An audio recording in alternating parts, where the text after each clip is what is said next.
Hey, how are you doing? My name is Marcus, and I'm here to talk to you about why you should never free handle a venomous snake. But what is free handling? I hear the layman ask.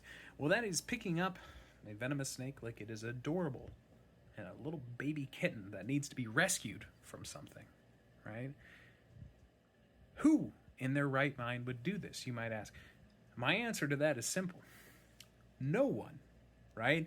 I've worked with venomous snakes completely unprofessionally, like legitimately completely unprofessionally, if I'm being totally honest.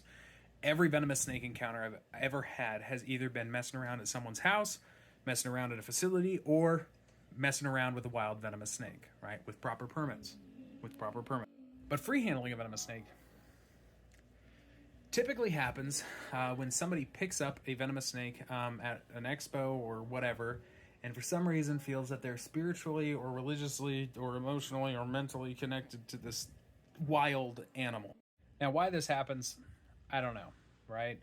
But there are a lot of people out there who publicly post, whether it's on Facebook. Yes, I still use Facebook. Call me a boomer, whatever, right? An unk, I think, is the new term for boomer. I don't know, I can't keep track. But people post this stuff on social media, people free handling these venomous snakes. Now, why would they do that? I think part of it comes from a good place, right? Part of it comes from, well, we've demonized these animals so long. Here I am messing with a venomous one, and it's not doing anything, right? Which in the core of that idea is a very, very good intention, right? But you know what they say about the road to hell, right? Now, the other reason, which I think far outweighs the notion of any sort of, well, we're trying to get this animal back on a good PR rep or whatever, is bravado. And I don't mean just male bravado, right?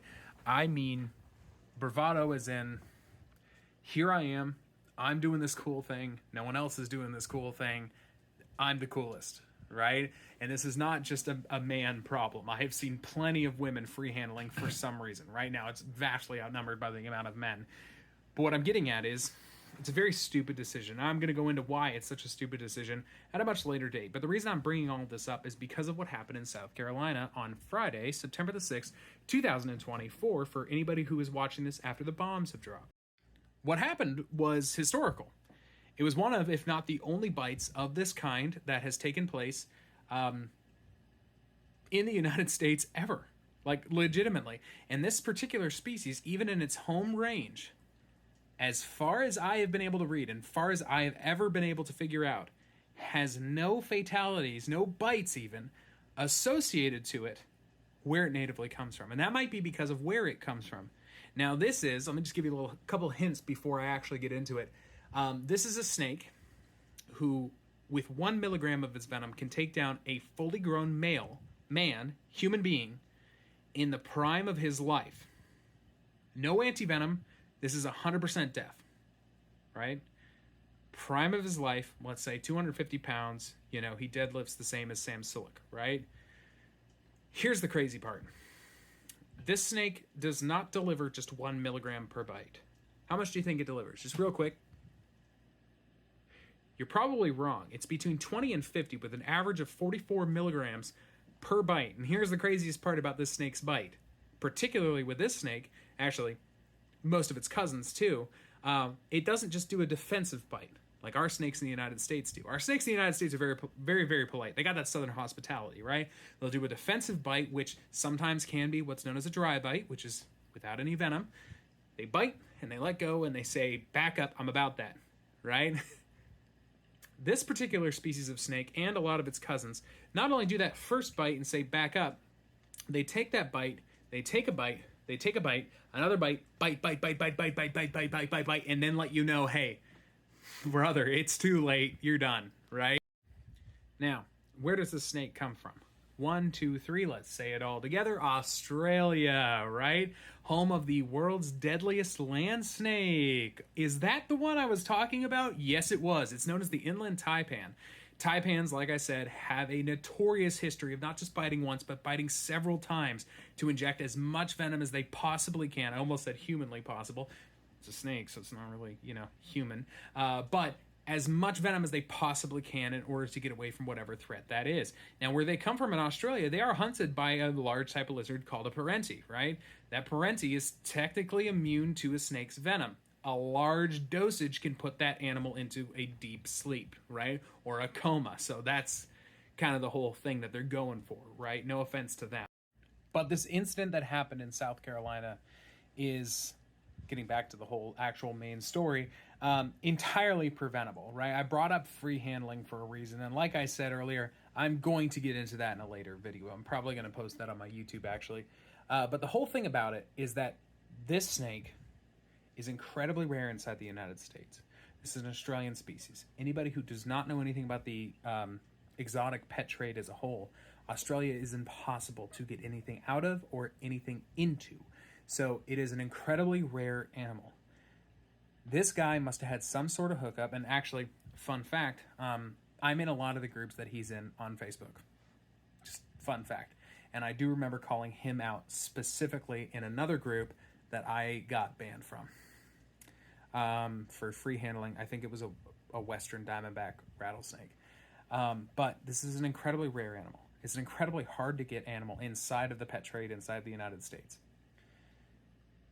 This man was bitten, free handling this snake. The same snake he has shown several times, and the same day posted a video giving it a bath and describing how he controls the head of the snake while he does it.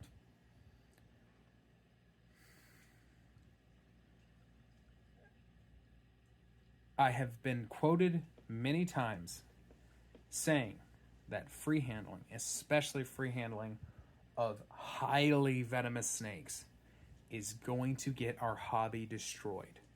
I will stand by that statement. But the whole thing that I want to tell you about this is that the professional keepers, the people that actually want to hold themselves to a higher standard, the people that actually, in my humble opinion, care about the industry as a whole, including zoos. I'm going to name drop here real quick, but the Kentucky Reptile Zoo was quoted as saying the reason they would not give this man any antivenom, which I believe they are the only people in the United States to have the antivenom for this particular snake, is because they would not risk the health and safety of their own employees, just in case one of their own employees got bit or something like that, on a dangerous free handler. And I stand 110% behind Kentucky Reptile Zoo. This is an incredibly unfortunate situation, an incredibly preventable situation. But now you have a wife that might be without a husband. You have kids that might be without a dad. You have a hobby that is probably going to go to the Supreme Court over this. You have several hundred people who have been calling this man out for years for posting his free handling and negligence of keeping venomous snakes. You have all of these factors who would not like to see him go on to the other world, who unfortunately have to deal with the repercussions of his negligence, of his arrogance, of his self-destructive ideations. This is not a good look. Not only is it not a good look, if he survives this, guys, he's probably going to be wheelchair bound. It's a neurotoxic venom. I know it got sad at the end. I will be posting another video on free handling. I'm incredibly fired up about this whole set. I'm very angry about this whole thing because this might spell disaster for an industry and a hobby that I've been working with for the better part of my life. So, thank you guys for watching, but wish me luck because there's probably going to be people in my comments that don't agree with me.